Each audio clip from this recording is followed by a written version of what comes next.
Bharatiya Janata party को उत्तर प्रदेश में इनकी सरकार को खत्म करना है। इनके 80-20 का काट ही हमने 85 और 15 का दिया कि 85 तो हमारा है, 15 में भी बंटवारा है। ये जानबूझ करके भारतीय संविधान की धज्जियां उड़ा रहे हैं, आरक्षण के साथ मजाक कर रहे हैं, दलितों और पिछड़ों के हक वजह की तरह निगल रहे हैं। जो गुलाम होते हैं वो कभी भी अपने सम्मान और स्वाभिमान के ताल नहीं तोड़ सकते, क्योंकि सम्मान और स्वाभिमान उनकी परिभाषा में है ही नहीं। इन्होंने एक भर्ती घोटाला और किया, पीजीआई जैसे उच्च शिक्षण संस्थान में सामान्य वर्ग के लोगों के पदों को भरने के लिए बैकलॉग प्रतिबंध किया। ये सच है कि यूपी की गलियों से ही दिल्ली की सत्ता तय होती है।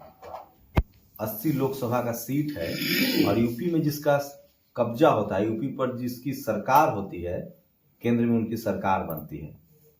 मेरे साथ स्वामी प्रसाद मौर्य हैं। सब कुछ आप जानते हैं, सब कुछ पब्लिक डोमेन में है। एकाएक पूरी यूपी की राजनीति जो है वो करवट ले रही है। कल तक बीजेपी जो सबसे अजेय पार्टी मानी जा रही थी, संसाधन का मामला हो, डबल इंजन की सरकार हो, केंद्र में मोदी जी हो, यूपी में योगी जी थे, लेकिन एकाएक स्वामी प्रसाद मौर्य ने बीजेपी छोड़ी और फिजा बदल गई। मीडिया, अखबार और आम लोगों की भाषा बदल गई और विपक्ष को एक मजबूत ताकत मिल गई कि हम बीजेपी को हरा सकते हैं। आखिर स्वामी प्रसाद मौर्य ने क्यों छोड़ी बीजेपी? वो बीएसपी से बीजेपी में गए थे, बीजेपी सत्ता में आए। उनका क्लेम है कि मैं जहां जाता हूं सत्ता उनकी आती है। आज नेशनल दस्तक पर है, वो तमाम सवाल इनसे जानेंगे, समझेंगे। जो सोशल जस्टिस को मानने वाले लोग हैं और अखिलेश जी की क्या भूमिका होगी, क्या बातचीत हुई है। सोशल जस्टिस को लेकर लगातार अखिलेश जी को लेकर लोग संशय में रहते हैं। क्या स्वामी प्रसाद मौर्य के जाने के बाद अखिलेश जी का तेवर बदलेगा? सर, पहले तो समय देने के लिए बहुत बहुत शुक्रिया। कब आपने फैसला किया था कि अब बीजेपी का साथ छोड़ देना है? सबसे पहले तो मैं नेशनल दस्तक पूरे परिवार को बहुत बधाई, शुभकामना देता हूँ। और चूंकि हमारी राजनीति का मुख्य पृष्ठभूमि डॉक्टर अंबेडकर, मनोहर काशीराम की विचारधारा रही है, दलितों और पिछड़ों के लिए मैं सदैव प्राथमिकता के साथ जब भी मौका पड़ता था तो आवाज मजबूती से उठाता था, उनके हितों के लिए काम करता था। यद्यपि मेरी राजनीति की शुरुआत लोकदल से हुई, चौधरी शरण सिंह जी के नेतृत्व में हमने अपने राजनीतिक पारी की शुरुआत की थी, लेकिन मनोहर काशीराम जी ने जब सामाजिक परिवर्तन का अभियान चलाया, बाबा साहब डॉक्टर अम्बेडकर के मिशन पर बहुजन समाज पार्टी काम करने लगी, तो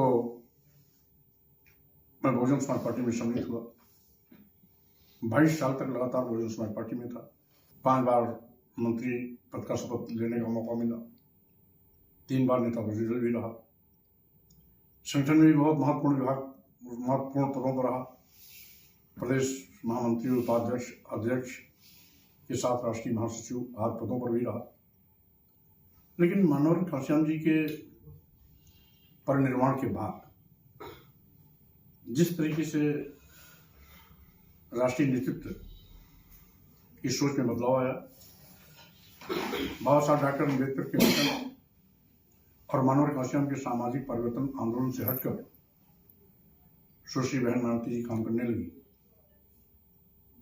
तो मुझे ताजुब हुआ और माथा तो उस समय टनका जब राष्ट्रीय अध्यक्ष बनने के बाद, मनोहर काशीराम जी के परिनिर्वाण के बाद, बेंच ने मनोहर काशीराम जी का मूलभूत नारा, जिसकी जितनी संख्या भारी उसकी उतनी हिस्सेदारी को बदल करके, जिसकी जितनी तैयारी उसकी उतनी भागीदारी का नारा दिया। चूंकि शुरुआती दौर में मानव काशीराम जी कहा करते थे कि बहुजन समाज पार्टी उसके लिए बन रही है जो हैंड टू माउथ हैं, हैव्स नॉट हैं, जिनके पास कुछ नहीं है। मैं उनके सम्मान स्वाभिमान के लिए, सत्ता साधन में हिस्सेदारी के लिए बहुजन समाज पार्टी का गठन कर रहा हूँ। और मानव काशीराम जी ने अपने रहते उसको करके दिखाया भी। लेकिन बहन जी की बिगड़ी सोच और मिजाज मजबूर किया बहुजन समाज पार्टी छोड़ने का। और चूंकि पूरे प्रदेश में 1980 से जब से मैंने अपनी छात्र जीवन की राजनीति छोड़ने के बाद सार्वजनिक जीवन में आया तो लगातार दलितों और पिछड़ों के समान स्वाभिमान के लिए संघर्ष करता रहा। नतीजा हुआ कि मेरे छोड़ने के बाद पूरे प्रदेश में भगदड़ मची। छोटे बड़े नेता बारी बारी से बहुजन समाज पार्टी छोड़ने लगे। विशेष रूप से अति दलित और अति पिछड़ा जो मुझे अपना नेता मानता है वही बड़े पैमाने पर बहुजन समाज पार्टी छोड़ करके भारतीय जनता पार्टी के साथ आया। और भारतीय जनता पार्टी में जाने का कारण जैसा कि आपने इंगित किया क्यों आए, नहीं सर, मैंने पूछा था कि भारतीय जनता पार्टी आपने क्यों छोड़ी। जो आपने बताया वो सब पब्लिक डोमेन में है। आप बड़े नेता हैं, अभी भी हैं। बीएसपी में आप खुद 5 बार मंत्री रह चुके हैं, अपोजिशन के लीडर रहे 3 बार। मेरा सवाल था कि आपने बीजेपी क्यों छोड़ी। बीजेपी छोड़ने का भी कारण यही था कि क्योंकि मोदी जी जैसे बड़े नेता का मैंने भाषण सुना था, सार्वजनिक रूप से जब कहा था कि लोग मुझको नीच कहते हैं क्योंकि मैं पिछड़ी जाति पैदा हुआ हूँ। मैंने सोचा चलिए भारतीय जनता पार्टी का नेतृत्व बदला है, चरित्र और मिजाज भी बदला हो। भारतीय जनता पार्टी में लॉ लश्कर के साथ लाखों कार्यकर्ताओं के साथ सम्मिलित हुआ और ईमानदारी से काम करने की कोशिश की, क्योंकि मेरा जिस भी विभाग में मैं रहता हूँ उसे दिलो जान से काम करके सर्वोत्कृष्ट विभाग बनाने का प्रयास करता हूँ। लेकिन मैंने ये देखा कि भारतीय जनता पार्टी उन्हीं दलितों और पिछड़ों जिनके बलबूते पर भाजपा सरकार बनी, उनके भारतीय संविधान द्वारा दिए गए आरक्षण को भी अजगर की तरह मिलना शुरू कर दिया। यहां तक कि अभी हाल में साल भर पहले जब 69,000 शिक्षकों की भर्ती हुई थी तो 19,000 आरक्षित पदों पर सामान्य वर्ग के लोगों को तैनाती पत्र दे दिया। आंदोलन भी हुआ। यहाँ तक कि पीड़ित लोग पिछड़ा वर्ग आयोग भारत सरकार को भी गए। वही पिछड़ा वर्ग आयोग भारत सरकार जिसको माननीय प्रधानमंत्री ने संवैधानिक दर्जा दिया, उसने अपनी टिप्पणी लिखी उसका परीक्षण करने के बाद कि 19,000 आरक्षित पदों पर सामान्य वर्ग के लोगों की भर्ती किया जाना भारतीय संविधान की मंशा के विपरीत है। अतः पुनः परीक्षण करके आरक्षित पदों के सापेक्ष आरक्षित वर्ग के लोगों की ही तैनाती सुनिश्चित करने की कष्ट करें। ये पत्र भेजा पिछड़ा वर्ग आयोग भारत सरकार ने उत्तर प्रदेश के माननीय मुख्यमंत्री जी को। माननीय मुख्यमंत्री जी 8-10 महीने उस पत्र को रद्दी की टोकरी में डाल दी। मैंने ये पत्र लिखा। आपने लिखा 69,000 शिक्षक भर्ती में आपने पत्र लिखा था? मैंने एक नहीं कई पत्र लिखा, बार बार रिमाइंडर भी भेजा। सीएम से कभी बात हुई थी? सीएम से आपने सीधे इंटरफेयर किया था?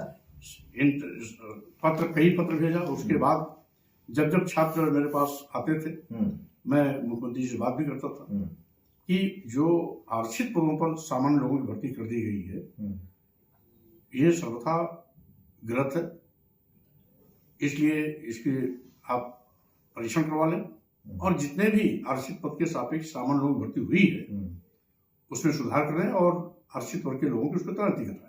क्या रिप्लाई था उनका? मुख्यमंत्री जी ने कई बार कहा नहीं मैं उसको देखता हूँ। ये कहते कहते 8-10 महीने टाला और जब चुनाव नजदीक आने लगा। नहीं, मुझे ये बताना चाहता हूँ पब्लिक को कि मुख्यमंत्री को 69,000 शिक्षक भर्ती में जो प्रदर्शन चल रहे थे इको गार्डन में उसकी जानकारी आपने दी और उनको पता था 10 महीने पहले से। हाँ, वो ठीक जैसे ही सामान्य वर्ग के लोगों की तैनाती आरक्षित पदों पर हुई आंदोलन शुरू हुआ, धरने प्रदर्शन शुरू हुए, समय समय पर माननीय मुख्यमंत्री जी को जानकारी भी देता रहा। यहाँ तक कि पिछड़ा वर्ग आयोग भारत सरकार ने भी उनको लिखित रूप से भेजा, उस पत्र को भी लेकर के मैं मिला।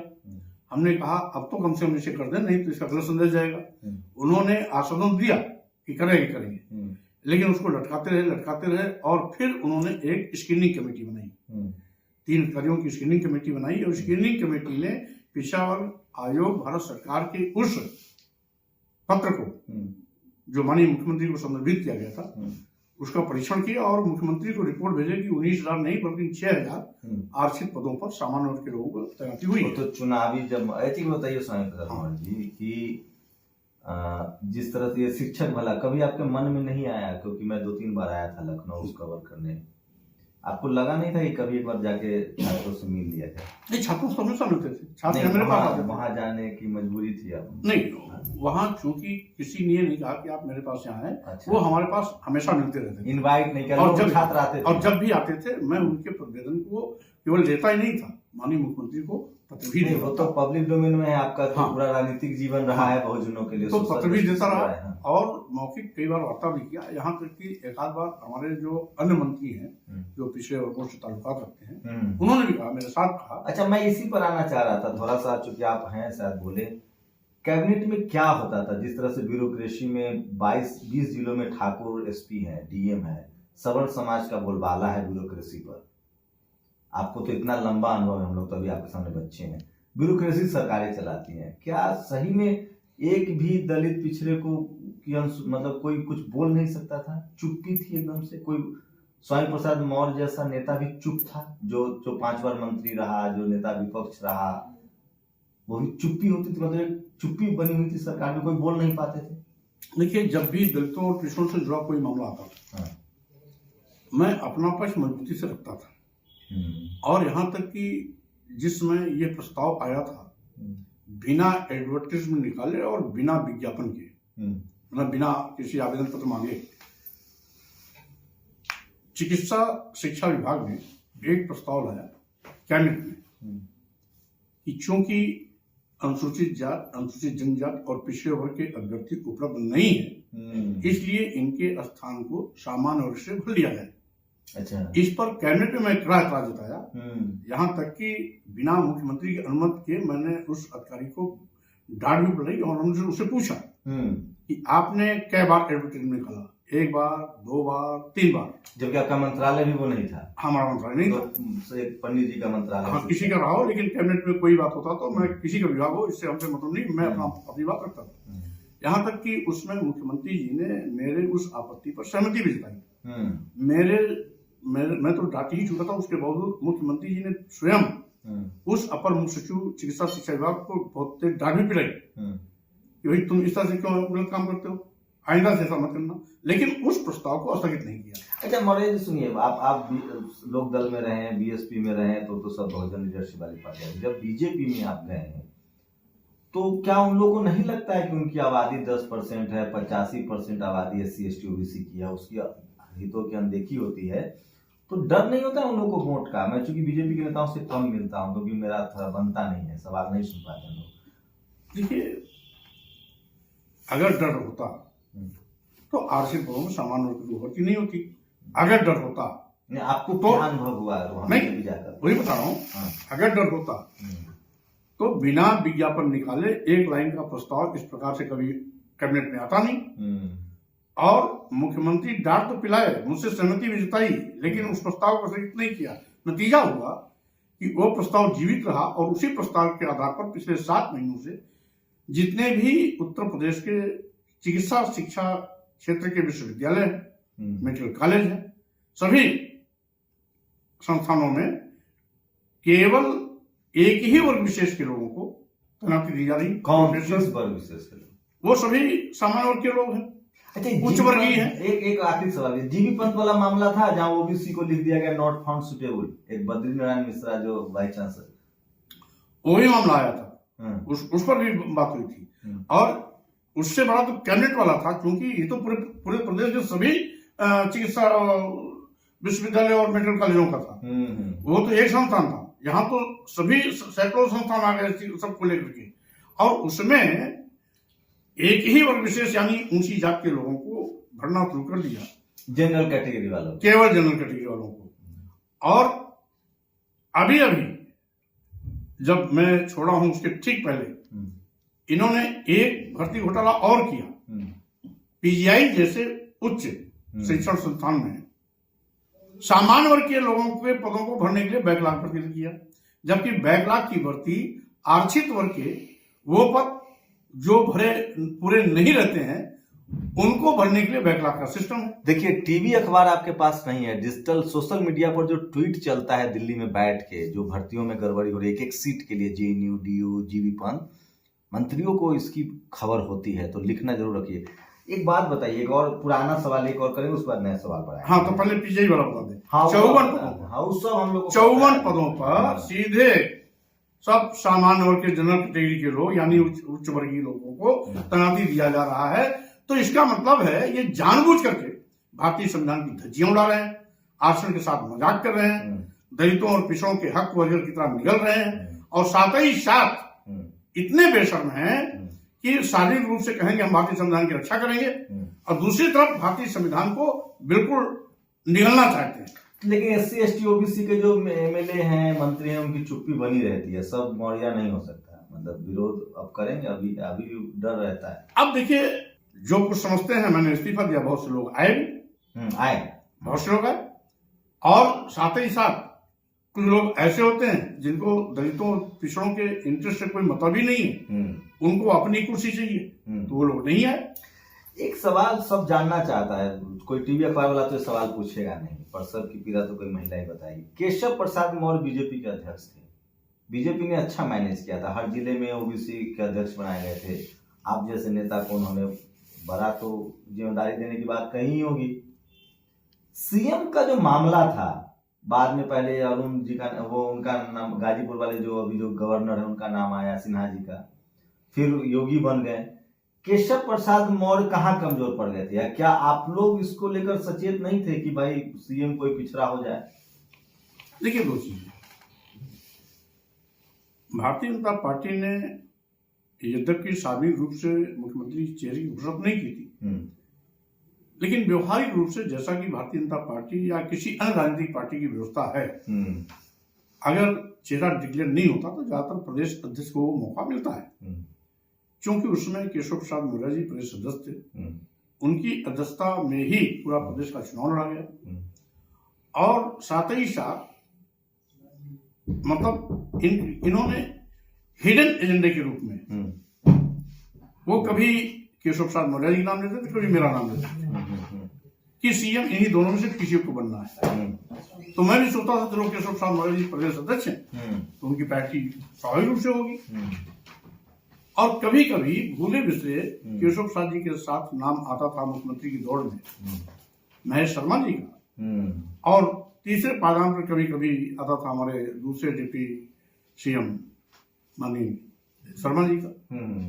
लखनऊ में मेयर थे। हाँ, लेकिन जब मुख्यमंत्री की शपथ लेने की बारी आई तो पहले गाजीपुर से सिन्हा जी को आमंत्रित किया गया, उनकी गाड़ी टैक्सी उतर गई, मिर्जापुर में ही पलट गई, और फिर उसके बाद सीधे सीधे कॉल कर लिया गया योगी जी को, और सीधे सीधे ऊपर से आया कि योगी जी मुख्यमंत्री के दावेदार हैं। केशव प्रसाद मौर्य से कभी बातचीत हुई इस मामले को लेकर? क्या मलाल तो रहा होगा उनको, बड़ा मौका चूक गए, या कभी कुछ बात हुई भाईचारे में मौर्य? देखिए, मैं तो चूंकि हमें बड़ा भाई कहते हैं, तो मैं कई बार उनके साथ सेटिंग किया, चूंकि मैं बहुजन समाज पार्टी छोड़ करके भारतीय जनता पार्टी में मैंने उनसे कई बार सीधे सीधे कहा कि भाई आप प्रदेश अध्यक्ष हो और मैं बहुजन समाज पार्टी छोड़ के आया हूं, और हो सकता है आप कल मुख्यमंत्री बने, तो कम से कम दलितों और पिछड़ों की हिस्सेदारी ज्यादा से ज्यादा आपको कराना चाहिए, वो अंत में आपके काम आएंगे। लेकिन प्रदेश अध्यक्ष की हैसियत से वो किसी बैकवर्ड की वकालत नहीं करते थे टिकट के लिए, वो भी केवल सामान्य वर्ग के लोगों के लिए ही लड़ते थे, उन्हीं के लिए पैर लड़ते थे और उन्हीं के लिए खूंटा भी काटते थे। क्या पूरी नैरेसिंग उनकी संघ वाली है? स्वाभाविक रूप से, क्योंकि उनका प्लेटफॉर्म विश्व हिंदू परिषद और आरएसएस का है, तो उनकी सोच दलित और पिछड़ी मानसिकता का नहीं। अच्छा, पूरा देश देखेगा इंटरव्यू, नेता भी देखते हैं इस चैनल को बड़े बड़े। मौर्य जी, चूंकि बीजेपी में आपका अनुभव है 5 साल का, मंत्री रहे, मुख्यमंत्री के साथ बैठना कैबिनेट में, ये सच है कि जो बहुजन आंदोलन से जिसका वास्ता नहीं है, जो आरएसएस की ट्रेनिंग से लेके आया है, चाहे वो SC ST OBC हो, उसको ज्यादा फर्क नहीं पड़ता है, वो मस्त रहता है वहाँ। देखिए, आपके हित अधिकार छीने स्वाभाविक रूप से, क्योंकि जो आदमी उसमें रहता है उसका दिल दिमाग सब गुलाम रहता है, और गुलाम कभी अपने सम्मान के प्रति सावधान नहीं रहता, सोचता नहीं। क्योंकि बाबा साहब डॉक्टर अम्बेडकर कहते थे कि गुलाम को गुलामी का एहसास करा दो, गुलामी की जंजीर खुद ब खुद तोड़ देगा। और जो गुलाम होते हैं वो कभी भी अपने सम्मान और स्वाभिमान के ताल नहीं तोड़ सकते, क्योंकि सम्मान और स्वाभिमान उनकी परिभाषा में है ही नहीं। और जब सम्मान और स्वाभिमान का मतलब नहीं समझते हैं तो स्वाभाविक रूप से वो बगावत भी नहीं कर सकते। मंत्री के तौर पे कुछ काम ऐसा आप गिनाएंगे अपने समाज को जो आपने लड़ भीड़ के सरकार से करवाया? देखिए, क्योंकि मुझे भारतीय जनता पार्टी सरकार में श्रम एवं सेवायोजन विभाग मिला था, क्योंकि मैं समाज के अंतिम पायदान में पैदा हुआ, समाज के अंतिम पायदान से उठ करके यहाँ तक पहुंचा। दलितों और पिछड़ों की लड़ाई हमारी सदैव प्राथमिकता में रही। तो विभाग मिला तो हमें अंदरूनी खुशी हुई कि हम जिस वर्ग से आते हैं उसी वर्ग की सेवा करने का अवसर इस विभाग से हमें मिल रहा है। तो मैंने आमूल चूल परिवर्तन किया श्रम विभाग में। पूरे देश का उत्तर प्रदेश में मैं पहला श्रम मंत्री था जो 60-65 जिलों के एक लेबर अड्डे पर गया। मैंने एक नया अभियान चलाया, लेबर अड्डे पर जाकर के वहीं पर कैंप लगा करके पंजीयन कराने का, वहीं पर हित लाभ योजनाओं को बांटने का। उसके बाद फिर मैंने दूसरे चरण का अभियान चला, हर तहसील और ब्लॉक मुख्यालयों पर हर महीने में एक बार कैंप लगाने का। फिर अभियान चलाया किसी कार्यस्थल पर या ईंट के भट्टे पर जाकर के। फिर अभियान चलाया, जब कोरोना महामारी के दौर आया तो मैंने निःशुल्क पंजीयन अभियान चलाया। और इसके बावजूद मैंने देखा कहीं कहीं हमारे स्टाफ के बाबू या अधिकारी हमारे मजदूर को पंजीयन के दौड़ाते हैं, एक बार नहीं 5 बार दौड़ाते हैं। तो उसके लिए मैंने ऑनलाइन पंजीयन की व्यवस्था कर दी।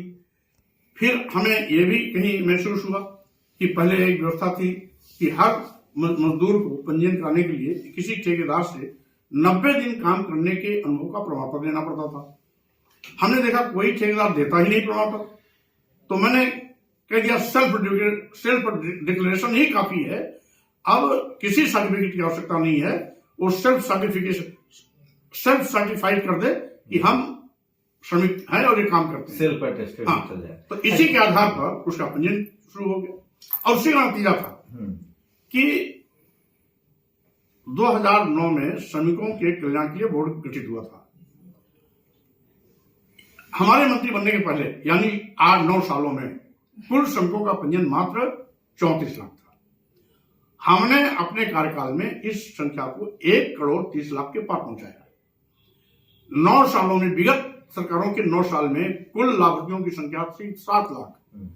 हमने अपने कार्यकाल में इस संख्या को 7 लाख से 1 करोड़ तक पहुंचाया, लाभार्थियों की संख्या। और साथ ही साथ पहले एक भी श्रमिक की बेटी की शादी नहीं होती थी, हमने 1,25,000 श्रमिक की बेटियों की शादी कराई, जिसमें 25,000 बेटियों की शादी सामूहिक विवाह के माध्यम से और 1 लाख श्रमिकों की बेटियों की शादी जो उनके घर में आयोजित होती है उसमें 55,000 रुपए की आर्थिक सहायता देते हैं। तो बहुत काम हुआ, सरकार को तो क्रेडिट जाता है तो लेकिन अब बाकी मंत्रालय में नहीं हुआ। भाई बाकी मंत्रालय कैसे हैं क्या है, क्योंकि उनके लिए मैं न कभी चिंता करता था। सरकार तो हम तो करेंगे ना कि हमारी सरकार में योगी जी कहेंगे हमारी सरकार में इतना ये सही है, ये बड़ा उपलब्धि अचीवमेंट था, लेकिन वो स्वामी प्रसाद मौर्य का अपना व्यक्तिगत प्रयास था। यद्यपि सरकार के ही माथे हो जाता है, लेकिन फिर भी वो हमारा प्रयास था। और यहाँ तक कि हमारा विभाग जो सबसे महत्वहीन था उसको सबसे महत्वपूर्ण विभाग बना करके मैंने छोड़ कर दिया। अखिलेश जी से अब मिल रहे हैं, कैसा क्या लग रहा है? सोशल जस्टिस को लेकर क्या है उनकी राय? देखिए, अखिलेश जी चूंकि एक तो पढ़े लिखे नौजवान हैं, उत्तर प्रदेश के एक बार मुख्यमंत्री रह चुके हैं। जब वो मुख्यमंत्री थे तो मैं नेता विरोधी दल था, और उस समय बहुत ज्यादा साफ्ता तो मेरा इसलिए नहीं पड़ता कि मैं सरकार को बहुत हनक के साथ दबा के रखने की कोशिश करता था। हमारी नेता विरोधी दल की हैसियत से मैं सत्ता पक्ष को कभी भी उभार करके बोलने का मौका नहीं देता था, तो इसलिए मैं बहुत दूरी बना कर रखता था। नेता विरोधी दल के रूप में मैं जो छाप छोड़ा, शायद उत्तर प्रदेश की विधानसभा में अभी तक कोई वो छाप नहीं छोड़ पाया होगा कि सरकार को अपनी मुट्ठी में दबा के रखा होगा। और उसके बाद एक जाने अनजाने एक गलती उस समय माननीय मुख्यमंत्री के रूप में अखिलेश यादव ने कर दिया था कि अनुसूचित जाति जनजाति के प्रमोशन में आरक्षण को खत्म कर दिया था। उसको लेकर के मैं राज्यपाल से पीड़ित लोगों को मिलवाया, साथ ही साथ कई बार बैठक भी की। अंत में मैं स्वयं इस मुद्दे पर मुख्यमंत्री से मिला। उसमें अखिलेश यादव के साथ मेरी बैठक हुई और मैंने कहा, भाई पूरे देश में किसी भी प्रदेश में प्रमोशन में आरक्षण खत्म नहीं हुआ, लेकिन आपने कर दिया और आप पिछड़े समाज में पैदा हुए हैं, तो ये तो बड़ा सोचनीय विषय है। तो उन्होंने कहा, मौर्य फिर से कहिए। हमने दोबारा उस बात को कही। कहन मौर्य जी, ये मेरी बिल्कुल जानकारी में नहीं कैसे हो गया, मैं अभी बुलाता हूँ। चीफ सेक्रेटरी तुमने बुलाया, चीफ सेक्रेटरी से कहा, भाई ये तुमने ऐसा कर दिया बिना हमसे पूछे। चीफ सेक्रेटरी उसमें अवाक रहे, कुछ बोले नहीं। कौन थे चीफ सेक्रेटरी? उसमें जो भी चीफ सेक्रेटरी थे। तो उस पर मेरे सामने उन्होंने कहा, अभी 2 अधिकारियों की टीम बनाओ, 3 अधिकारियों की टीम बनाओ और सबके प्रतिवेदन लेकर के सबको अपने पुराने पद पर वापस करो। बड़े आरोप से उनको बचा रहे हैं आप? नहीं, जो हुआ वो बता रहा हूं ना, जो हुआ वो बता रहा हूं। उन्होंने मेरे बैठे बैठे कमेटी गठन, चीफ सेक्रेटरी बुलाया, कमेटी गठन किया और सबकी बहाली का आदेश दिया। और नतीजा हुआ कि जो जितने भी लाखों की तादाद में लोग डिमोट हो गए थे, वो सब फिर अपने पुराने पद पर बहाल हुए और जाकर के उन्होंने गलती रियलाइज किया और उन्होंने कहा कि इतना बड़ा फैसला हो गया, मैं मुख्यमंत्री हूं, मेरी जानकारी में नहीं आया, इसको मुझे इस प्रायश्चित है। तो उन्होंने जैसे ही उनको एहसास कराया गया, उन्होंने स्वीकार भी किया और साथ ही साथ उन्होंने सबको फिर से अपने पद पर बहाली के लिए आदेश दिया, जो उनके उस आदेश के बाद लगभग सभी बहाल भी हो गए। ये 5 साल विपक्ष में रहे अखिलेश, वो पहले एकाएक सत्ता मिली थी, अब 5 साल विपक्ष में रहे, उनका घर भी धुलवाया गया। अब क्या समझ पड़ी? इधर जो आप 15 दिन से आपकी मुलाकात हो रही है, आपको अब क्या समझ, अब क्या लग रहा है अखिलेश और इस अखिलेश में क्या अंतर? अभी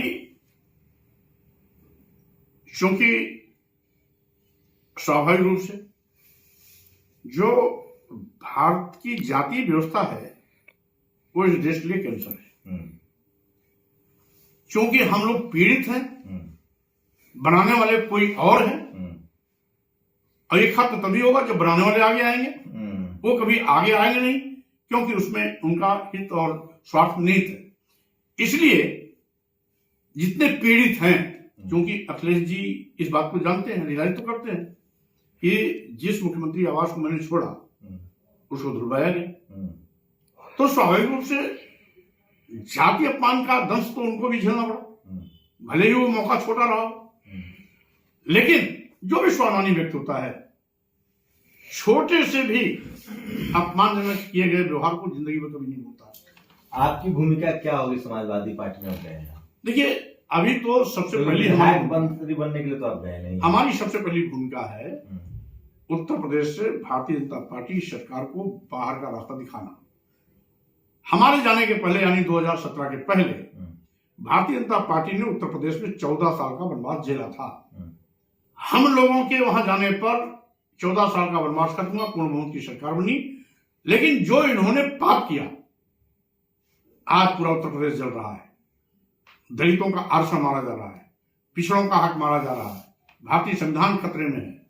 आज साथ ही साथ किसान आंदोलित है, सालों साल आंदोलित रहा, और बेरोजगार नौजवान, अभी पिछले 2 दिन पहले पूरे उत्तर प्रदेश में जो बराबर लाठियां चली हैं नौजवान छात्रों पर, रोजगार तो दिया नहीं,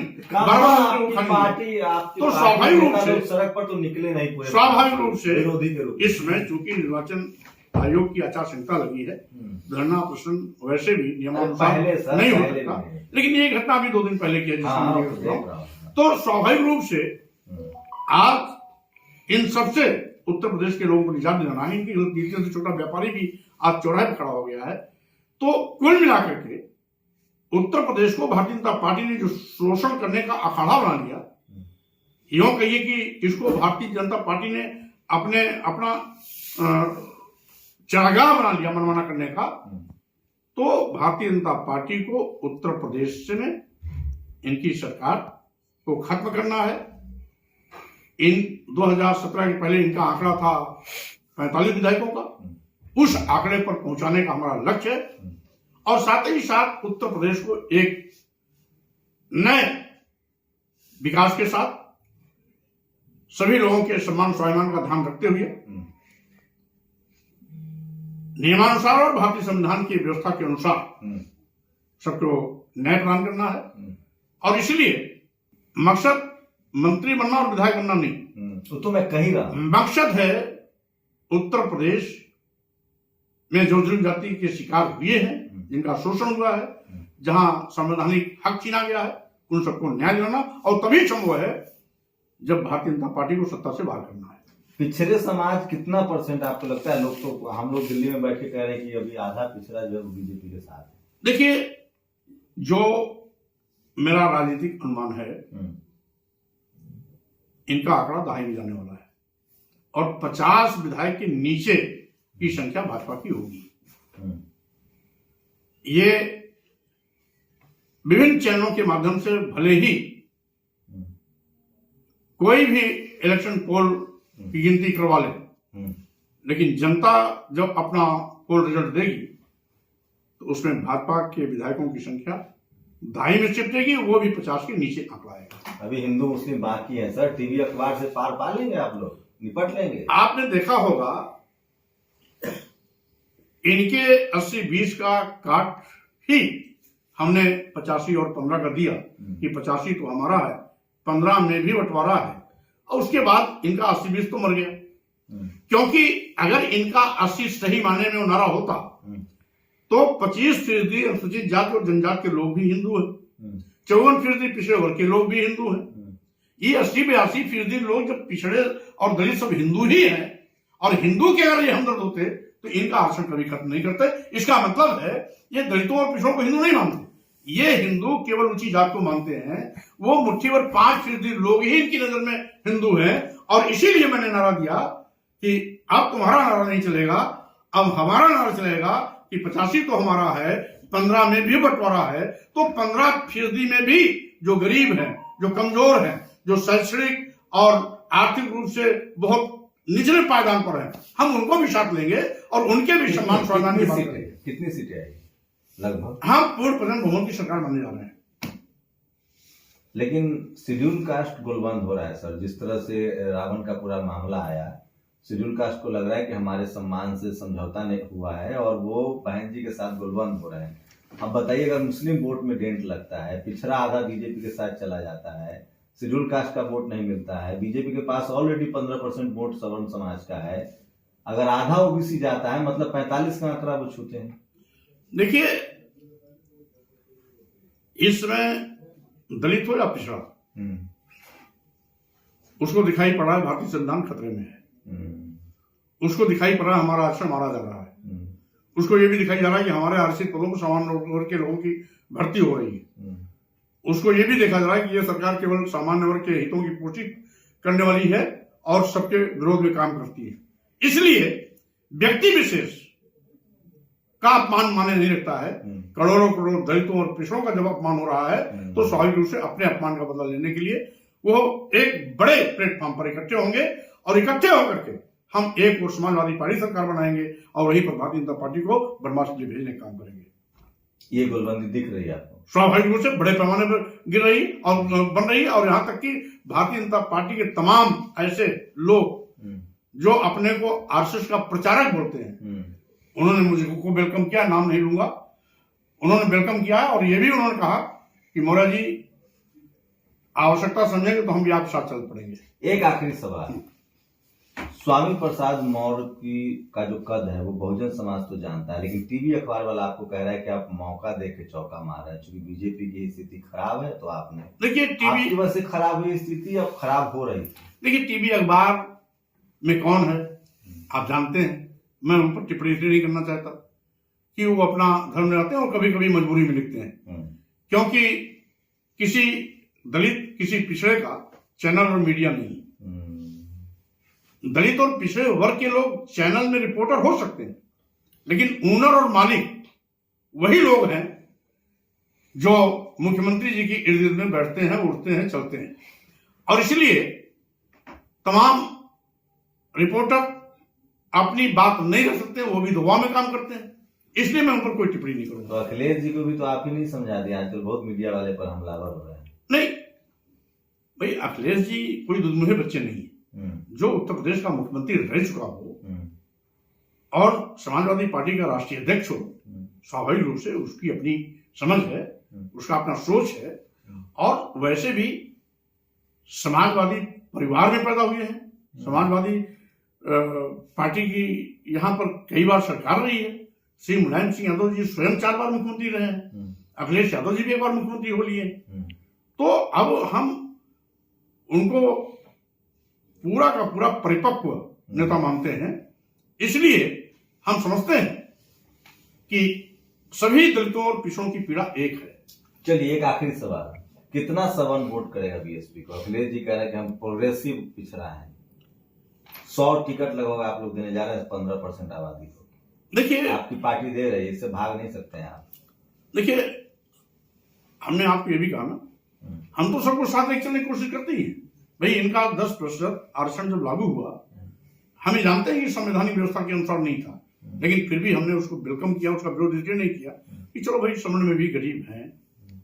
लेकिन हद तब हो गई जब ये पूरा भारतीय संविधान की व्यवस्था ही निकलना शुरू कर दिया। तो इसलिए हम चाहते हैं, क्योंकि सभी लोग मिलकर के जब एक साथ चलेंगे तभी समाज भी सशक्त होगा, प्रदेश और राष्ट्र भी सशक्त होगा। तो हम तो इस बात के हम ये तो ढोंग करते हैं, राष्ट्रवादी होने का ढोंग करते हैं, लेकिन ये तो राष्ट्र विरोधी है, क्योंकि ये 80-20 का नारा देते हैं। 20 किसके लिए? क्या अशफाकुल्ला खान ने इस देश की आजादी के लिए फांसी तक नहीं चूमा? क्या वीर अब्दुल हमीद ने पाकिस्तान की दर्जनों टैंक को नहीं वो कहते हैं कि मुसलमान वोट नहीं देते हैं, तो वो उनको टिकट नहीं देते हैं। आप लोग को लगता है कि सवर्ण आपको वोट देता है, तो आप लोग सवर्ण को अब वो टिकट देते या नहीं देते, वो तो जितने भारतीय जनता पार्टी के बहुत बड़े बड़े नेता हैं वो उनसे रिश्ता करते हैं। ये कौन कहता है उनको टिकट नहीं देते? वो तो रिश्तेदारी निभाते हैं। तो 20% इग्नोर करके 20% जनता को बीजेपी सरकार बना रही है। लोग, बहुत सारे लोग कह रहे हैं। अब इस समय सभी जान गए हैं, ये जिसको हिंदू कह करके ठगते थे वो दलित और पिछड़ा समझ गया कि ये तो हमारी आरक्षण को अगर की तरह निकल रहे हैं। इसलिए अब इनके किसी भी गलत मुकाबले में आने वाला नहीं है। वो इनको सबक सिखा के रहेगा, और इस 2022 के विधानसभा चुनाव में जब 10 मार्च का परिणाम आएगा तो भारतीय जनता पार्टी का सुपड़ा साफ नजर आएगा। एक इंटरव्यू और दे दीजिए सर, जब रिजल्ट आएगा तो। स्वाभाविक रूप से मैं बोल रहा हूं, इसलिए आप जरूर बैठेंगे और मैं फिर इस बात को उस समय दोहराऊंगा भी। एक पत्रकार के तौर पे मैं कह सकता हूं कि स्वामी प्रसाद मौर्य के बीजेपी छोड़ने के बाद और समाजवादी पार्टी ज्वाइन करने के बाद एक बड़ी इंटेंसिटी समाजवादी पार्टी की तरफ दिख रही है, और दिल्ली में भी इसको लेकर कयास है कि क्या पिछड़ा ओबीसी वोट जो है, पहले जो यादव और गैर जाटव करके बीजेपी ने राजनीति की थी, वो खत्म हो रहा है, और ओबीसी का बड़ा वोट बैंक जो है, जो 50% से आसपास है, क्या वो अखिलेश के साथ ज्यादा दिख रहा है? 10 मार्च को सब दूध का दूध और पानी का पानी हो जाएगा। शुक्रिया सर, हमें समय देने के लिए। बहुत बहुत धन्यवाद। कैमरा पर्सन निधि के साथ शंभू कुमार सिंह, नेशनल दस्तक, लखनऊ। नेशनल दस्तक की आपसे गुजारिश है कि अगर इसको बचाना चाहते हैं तो नेशनल दस्तक को सब्सक्राइब करने के लिए रेड कलर के सब्सक्राइब बटन को दबाएं, फिर बेल आइकन की घंटी दबाएं। नेशनल दस्तक को बचाने के लिए बहुत जरूरी है कि हर खबर को शेयर करें, लाइक करें, कमेंट जरूर करें।